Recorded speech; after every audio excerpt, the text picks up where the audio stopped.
Looks really good. Yeah, it's still cold out, so the heat's on now. I have it set on 70. But you can see we got a good match. I mean, everyone's saying, oh, it's never going to match.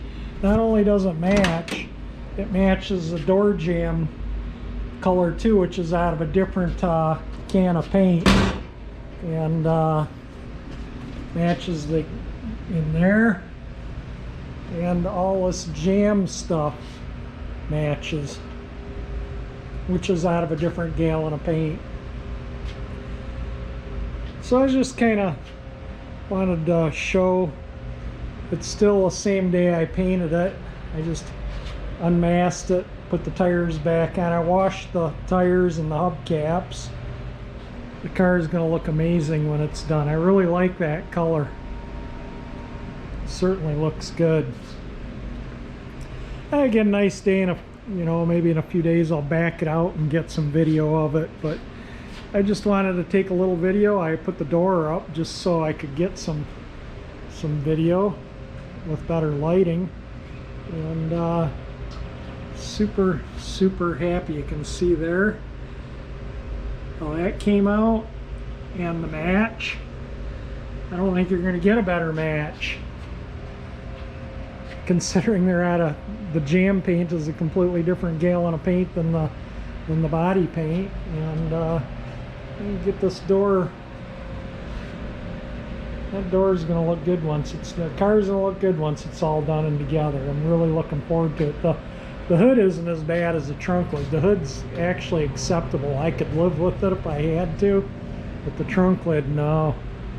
I mean, it's hideous. It needs to be, something needs to be done to it. This is the next day. I want to let this dry at least a full 24 hours. I don't want to accidentally lean on it and put a print in it or anything. And but I think tomorrow I'm going to start taking the trim panel, taking this door apart and getting it off the car so I can fix it and paint it. And I'll respray the trunk lid, I think, when I paint this door. And the hood, I think I'm just going to leave for now, because the hood really doesn't look bad. It doesn't really bother me that much. It actually looks pretty good, but the trunk lid is unacceptable. And the little bit of that, whatever you call it, modeling or whatever, is actually flowed out while the paint dried. So it actually looks much better now than what it did yesterday. The paint really looks magnificent on the rear quarters. I'm going to definitely buff a few spots on the doors and fenders, and so it shines. As I put it on a little wetter on this. I didn't think I was putting on wet enough, but we got a perfect match, and I'll show you the match too. I painted the gas tank cover at the same time, and depending on how the light hits it is how it it looks in comparison, but it's absolutely 100%. Well, I'm trying to get it to where the light is.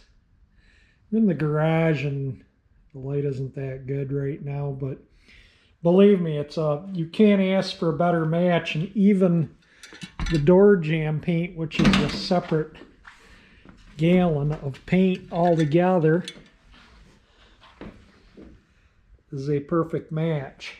And I painted this when I painted the quarters and the trunk, so this is the same paint as that. So anyway, yeah, it's a 100% spot on. You can't. There, maybe that'll show. That's the front fender and the gas door. So what happened with the trunk lid, I'm going to explain it from what I was explained by my friend that does painting. And let me hang this gas door back up and get my spray gun out, and I'll kind of show you what I'm talking about. This is the spray gun I use, and it has a vent in the top there, and this it seals somewhat, but who knows how well. But when I'm painting the sides of the car, this is how I'm spraying the gun, going along like this. And then when I get up here, I can do this. And this looks really good too. And you can notice the angle of the paint cup isn't too bad. So I sprayed this way here. And then I actually had to turn it around and spray it this way because of this edge. I did not want to get miss with the spray gun. So I sprayed that way and that way. And then, you know, you hold it a ways away, and I kind of go rapidly with a mist coat on 2 different angles. And that usually evens out the metallic. But what he told me on this trunk lid was because when you're spraying a flat surface like this, he said you need to have your spray nozzle straight onto it, like so. Not like this, or like that, like that. And that totally makes sense. Because he says what happens when your gun is like this, you get a wetter pattern close up and a mistier one out further, and that's what causes this metallic issue. One of my commenters said that it's the magnetic fields on the earth. I laughed when I saw it. He was just joking, but he said the invisible magnetic fields cause the metallic to move around. Wonder if you put a magnet on it somewhere underneath, if it would leave an imprint of the magnet in the metallic. It'd be interesting. Sometime I'll try it on a piece of scrap steel. But getting back to this, you know, he said he uses a pressure pot or a gun, so if he's painting a whole car, say like this, to where he has to spray across, he can use his gun more like this instead of like this, because you don't want your paint to dump out of the cup if you're using it like that. So you use it like this, and you don't get a nice even fan spray. And that's kind of made sense to me. So he said just hang it up, and that's what I'm going to do. So I can, when I'm spraying it, he says you want to spray it, you know, like this. So hang it up, it'll be going across like this. So that's kind of what I'm going to do when I paint the door on the other side and the trunk lid. They're going to be that's going to be hanging, you know, I got hooks in the ceiling. That was a joint in the drywall. It wasn't beveled when it was taped and mudded. That it's cracked full length because of that. But anyway, that's not what we're talking about here. So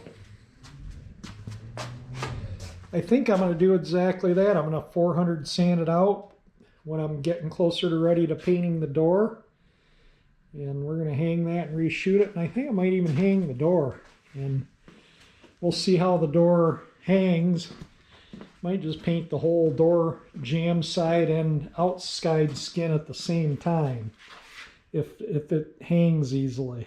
And then, you know, I just have to paint the jam on the car, which is no big deal. I'll just mask it off and then back the car out so I don't have to take a chance on getting overspray and spray it outside on a nice day when it isn't windy. I don't think I need to worry about the jam doing that outside. But the car looks really good. I think once that door's done and the wheel out a few spots on the car here and there, it's going to look fantastic. I can't wait to put it together. This is where it starts getting really rewarding. When you start getting the finish on the car. I guess I should latch the door here.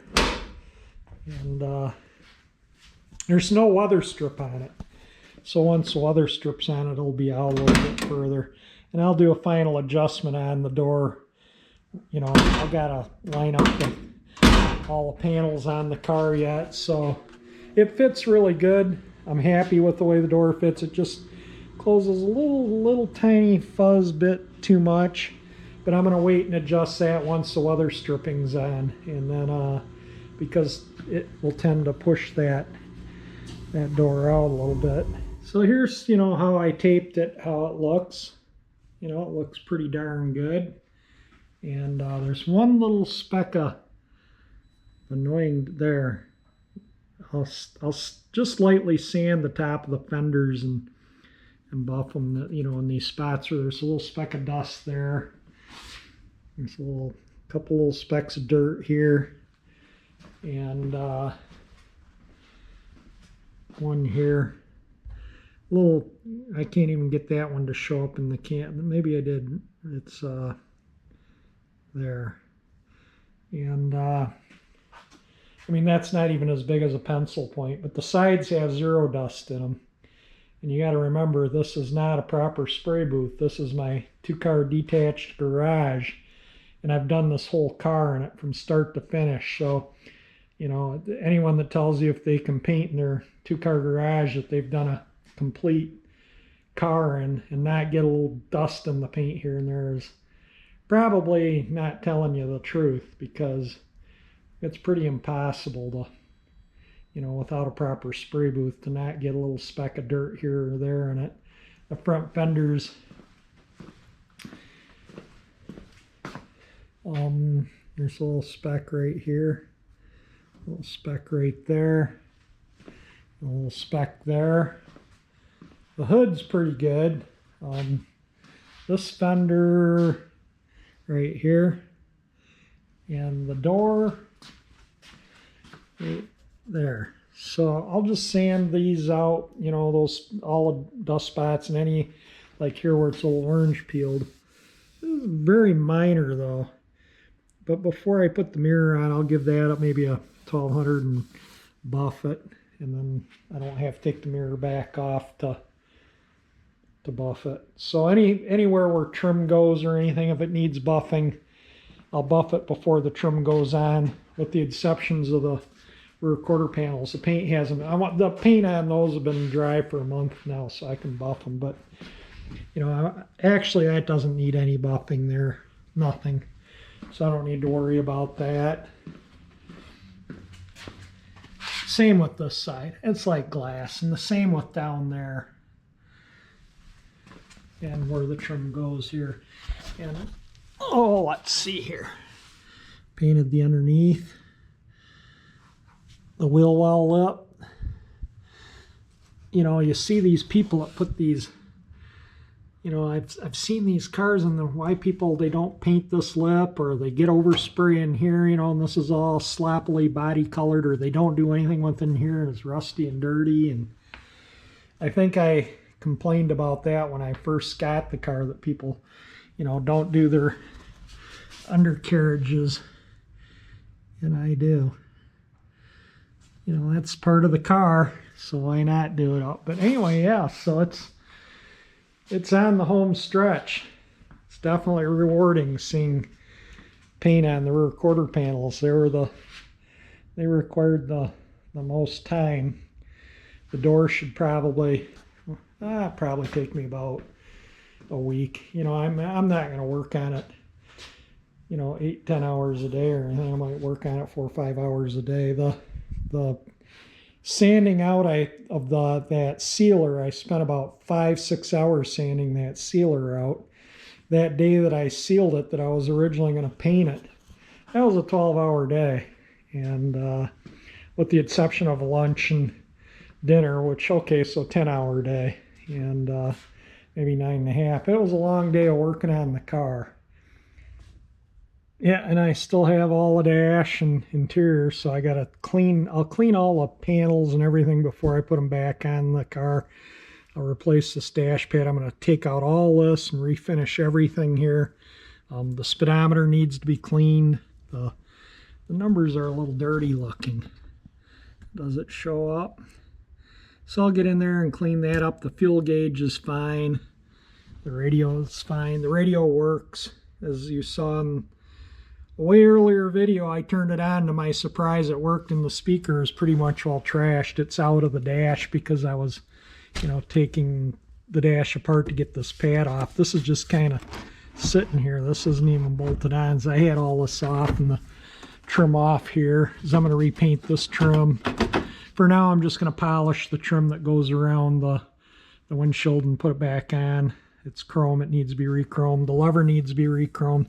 Found one of these new old stocks, so I'll put that on. I haven't found one of these. I found one for a 3-speed column, but that's different than an automatic column. And the little rubber grommet down in here needs to be replaced, so I might take that out just to fix that so it doesn't, I mean, it works. It shifts the car fine, but it's just a little sloppy in there. And this bezel needs to be repainted. It looks like, originally that looks like they took this plastic and chrome plated it. Let me show you. See? And then they painted it black because that way this edge and this edge stayed chrome. And so I'm going to take it out and I'm going to redo all this chrome look on it, and I'm going to repaint this. And I don't know, I'll show you what I got. I want to redo this chrome here and clean paint these. So all this and this will get repainted. I'll clean the instrument panel. The lens has a crack in it right there. It's not a big deal. It doesn't really detract from the instrument panel, but I'm going to polish that lens all up and get the clock working. And I think the dashboard, you know, clean up all this bright metal, and got to repaint the metal thing for the gas pedal and the brake pedal so they're not kind of brown rusty looking. The carpet's going to stay in the car. The whole original interior is staying in the car. I'm not replacing anything in the interior. I'm just going to clean it up, put it back in. The only thing I'm replacing is the dash pads, and as you saw in an earlier video, I got brand new dash pads for it. They're two separate pieces. So this is the one piece, and that's the other piece up there. And then these are the screws that, you know, you take out, and there's some screws down here, and you can take this whole instrument pod right out of the car, and then I can clean in behind there, make sure all the wiring's okay, make sure all the lights and everything are correct and work, you know, the right bulb in the right socket. You know, over the years bulbs burn out and people just put whatever they have or can find, or they buy the wrong one by mistake and put it in, and I just make sure they're all correct and get all that stuff spiffied up. This is just held on with 3 screws in the pad that go into these, and then that just slides off. So if you need to get your instrument panel out, you need to take this part of the dash off to get at these fasteners. And it's no big deal. And then this is glued on, and I peeled it up somewhat. It had some screws, but you can see how it's glued, so that'll all get done too. You know, a lot of my new subscribers haven't seen some of this stuff, so unless they've gone back and looked at the old videos. So I'm just doing a little rambling here about, you know, what I'm going to do on the car in the future. Maybe I ought to get my tail lights. I got new lenses, new bezels, all the stuff, new old stock. I ought to dig them out, and I can put them together and put them and install them. I mean, no reason why I can't install that. Look at it. Even this paint line, you know, I'll just take some rubbing compound to that, and, you know, this is a piece of trim goes on right there, so that doesn't matter, but my tape messed up there. So I'm not worried about that. As like I say, that's trim, that like C-shaped piece of trim goes over that, and you won't even see it. I almost forgot about this. I don't know what, I was just putzing around, and I thought, oh, I'll open up the hood, you know, and have a look, see if any overspray got on anything or whatever. That's why I disconnect the battery, because if I thought, oh, I'm going to back the car out into the sun, jump in it and turn the key, and had forgotten about this, then you end up with a huge, giant mess. So yeah, that is the main reason why the battery is disconnected on the car. So let me get all this stuff out of here. There we go. That looks good. No overspray came up in here anywhere. I didn't see any in the wheel wells, or, you know, the key is keeping the paint from getting in under the car or in. You don't want, you know, try and keep it from going underneath the car. Mask it right to the floor like I did. I masked on this edge, so paint wouldn't blow down in here. And this edge, made sure all these holes were covered. I masked on the inside to cover these holes because paint will blow through them, and that stuff takes a while to dry. As you saw, this was, if you look in my past video, this was on that tape on the gas door. An hour later was still tacky. So if that stuff's floating around in here, it'll stick to stuff. If it can come through those holes, so that's why I tape them off. And I taped all, it just makes a neater job. And look at how much nicer that looks. And if it was just oversprayed into there with the, like it was originally repainted with the car together and masked off, you had a ridge of overspray here, and it just, the bumpers on the front fenders had overspray on them. It just, for the little time it takes to, mask it properly and take a few things. I mean, what does it take? 5 minutes to get the trunk lid off? It's not really a big deal. And maybe 10 minutes put it back on, generally you can still see the marks where the bolts were originally, and they fit pretty good. And sometimes you have to adjust them a little bit, but 10-15 minutes, that's on. So, it's not a big issue to take things apart. Getting the door handles off is a little more work because you got to pull the door panels, the window cranks and armrests and door panels to get to the screws for that and the thing for that. So, if you're just doing a quickie, you could mask it. But, the gas door, why not take it off? The trunk lid, why not take it off? The hood, you just get a little nicer job. The hood, when I respray, it's going to be hanging. And I'm not going to do that right anytime soon. I think it looks fine right now. Worry about that come fall. And the chrome and stuff like that. I'm just kind of rambling on here. Just thought I'd, do a little video on, just my thoughts in general. You can see that was holding up pretty good. Paint hasn't, I had a lot of people tell me when I told them I was painting this with acrylic enamel, oh, it's going to burn off the heads where the ports are. Well, it sure is, but it's going to take time. It doesn't happen, take a couple, 2-3 years before it starts browning. And, so it's fun of having a driver using them, make it look used, but it still looks like brand new right now. That's why I was thinking, do I want to really drive the car? Burn the, it's might take a couple, 2-3 years, but eventually, that paint will weather to the heat, probably just in certain areas. This up in here will probably be fine. And 90% of the engine, or 99% of the engine, will just stay look fantastic looking. And I use the acrylic enamel because it's durable. So if a future owner has the air cleaner off and is spraying the carburetor out, carelessly or something, and the spray is going all over the engine, then the spray bomb paint will come off. This acrylic enamel won't. You won't even you wipe it off, you won't even see a mark where it was. It's really good durable paint. That's why I use it on all my engines. It's, to me, the only paint to use on an engine is acrylic enamel. Yeah, and the body work on here came out beautiful. Really beautiful. Really looks super good, super happy with it. And there's no dirt or no matting or anything in there because I was spraying it straight on. And here, with that spray pattern kind of, like this, and I crisscrossed and, miscoat, from quite a ways away, but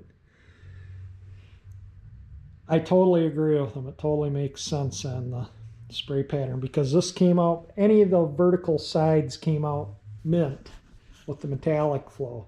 The only issues where I have metallic flow issues are upward, and I truly do think that it's the angle of the nozzle of the spray gun. So I either need to use a different spray gun for painting flat surfaces that you can hold more straight on, or hang them. And in the past, I've always hung everything. So I've never really had this issue in the past because of hanging stuff. Yeah, so this is kind of a new phenomenon to me, because I've never physically painted like this. A lot of people tell me, oh, the metallic won't look right if you hang it and paint it and it normally sits like this. Well, I don't know. Looks to me like it flowed out the same. And these were facing down, these were facing up. So I don't think that affects the metallic. I think the key is the spray nozzle. Really, really, truly do. And I'm going to try and get that stripped so I can paint that when I paint that in the door. And that way the body color will be pretty much all done. And that's going to be silver. And I can, you know, that goes here between the grill and the bumper. So that's no, you know, I can paint that anytime. I got the silver somewhere around here. In fact, that silver, if you go back and look at my past videos of my 76XL 175, it's the same silver I used on the crankcase of the engine. I'll put a link in the description of that video, so if you want to see kind of the silver, you can see what it's going to look like. And my brother took the XL 175 out riding. I stored it up at his house for the winter. I just, you know, with this, I just don't have the room here for the bike, and you know, I get all messed up trying to work around it. But he was like, can I ride it? I'm like, sure, go for it. So he's been riding it, and he lives, you know, a couple miles down dirt roads, and I told him, just as long as they're not chlorided. I mean, you know, I was kind of leery about riding the thing, you know, I don't want to chip it or, you know, anything, but you know what, I've owned it since it was brand new. And I've used it regularly since it's new. It's been road legal since day one to this day. And I just kind of thought, you know, I don't want to stop riding. I still like to ride it. So, yeah, I still, you know, will take it out and ride it. So I just told him, just go out and ride it. If it gets a chip or two in it, I'll touch them up. Worry about that when that happens. Tell me what your thoughts are, everybody. How about if I take a magnet and spell Galaxie in the trunk lid with a magnet and then respray it and see if you can see Galaxie written across there. Wouldn't that be cool? Oh my God, that would be awesome, wouldn't it? Back years ago, I used to work on this guy's boat, and he was a custom painter. He did a lot of airbrush. If any of my older viewers or anyone my age will remember the vans, when vans were popular, you'd go to Autorama, it'd be all vans, and they're all had these amazing murals and airbrush paint jobs on them that were just mind-blowing. I mean, you know, I wasn't really into the vans, but the paint jobs were just breathtaking. You couldn't not go look at them. They were just so unusual and neat. Anyway, that's what he did, and he did a lot of motorcycle gas tanks.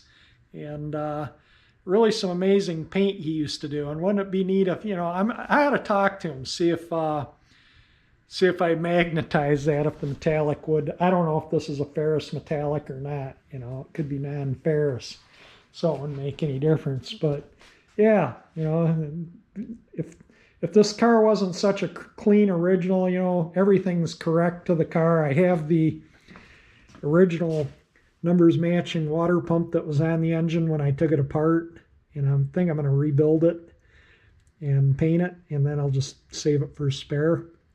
This is a new water pump, so there's no casting numbers on this, but I do have the one with the correct original casting numbers. The only thing I think that is not original on this car is a starter, which Tyler tells me it's a 67 starter, and I tend to believe him because of the numbers on it, and he knows a lot. When it comes to numbers, he's the guy. And he's a Mopar guy, but he knows the Fords too. He's no slouch on his knowledge, and I think he's good with all three of the brands when it comes to numbers. And the carburetor is not the original carburetor. This is an error to where, you know, people would, you know, you get a car this age, most of the time the carburetor has been replaced, or the starter, or the alternator, the water pump, you know, stuff like that's usually always been replaced on a car this age at one point in its life. This is still the original alternator that it rolled off the line with, all date coded, everything's to the car. The power steering pump, everything on the engine except for the carburetor and starter.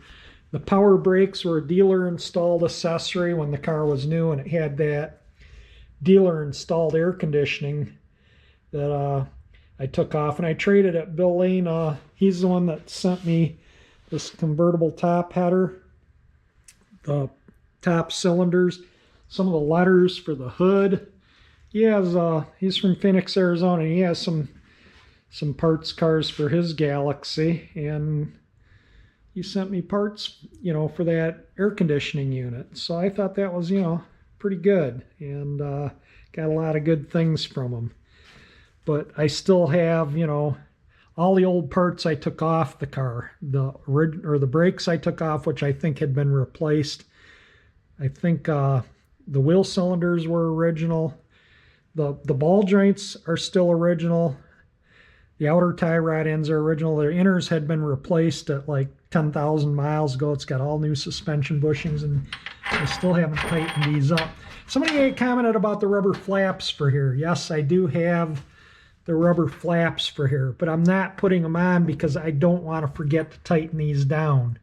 And the reason why I haven't tightened those down yet is because once the car's all together and sitting at its proper curb height, then I can tighten these down, so that if I did it now and then lowered the car, those rubbers are all going to have a little bit of twist in them all the time, and that shortens their life. So the key is to have it so when the car's just sitting, they're all in kind of a neutral state. So that's why I'm going to wait until last, before, when the car bumpers are on and everything's together, I'll tighten these up.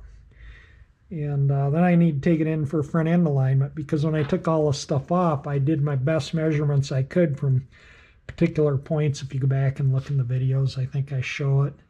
And then I reset them to those exact measurements. The car drives down the road straight, the steering wheel center doesn't pull, or anything, so it's probably close enough, but I need to get the front end aligned anyway. And yeah, so that'll, and then the ones down there for the lower control arms I left loose too. It's got all new control arm bushings in. And I got these little plastic wire rivets new to put the wiring back. And these are the original wire clips that hold it to the fender, but I'm going to be popping this fender off, take that door off. It's just, like I say, that's one bolt just sitting through the hole.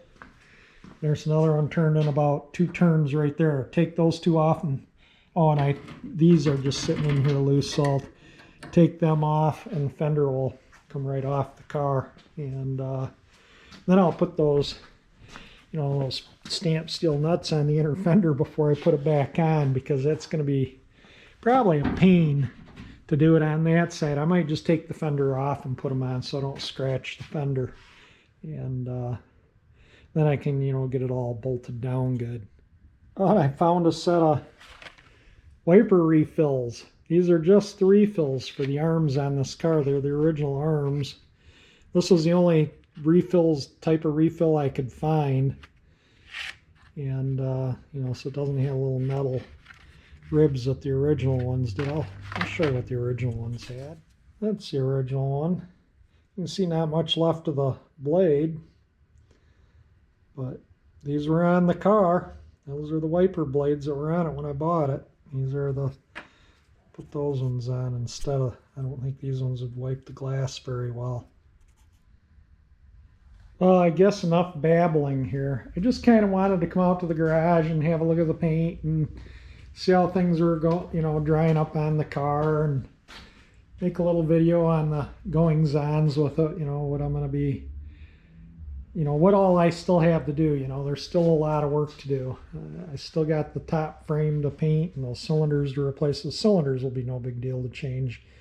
Top frame, I'll be changing this piece, so I'll just paint the other one and take the best of the two together. So this is missing on one of the other, on the other side, so I'll take this one off. That one isn't even tight. I don't know, maybe there's, actually I think they're all loose on both top frames, but there's only one on the other top frame, this one and that one, and then whatever hooks are best. But the aluminum Bill sent me is so much nicer.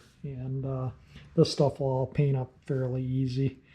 And then, you know, I can start changing all the rubber bits, and you know, now I can oil an undercoat to the inside of the panels, especially in there and around the wheel wells and down in there, because the paint's on.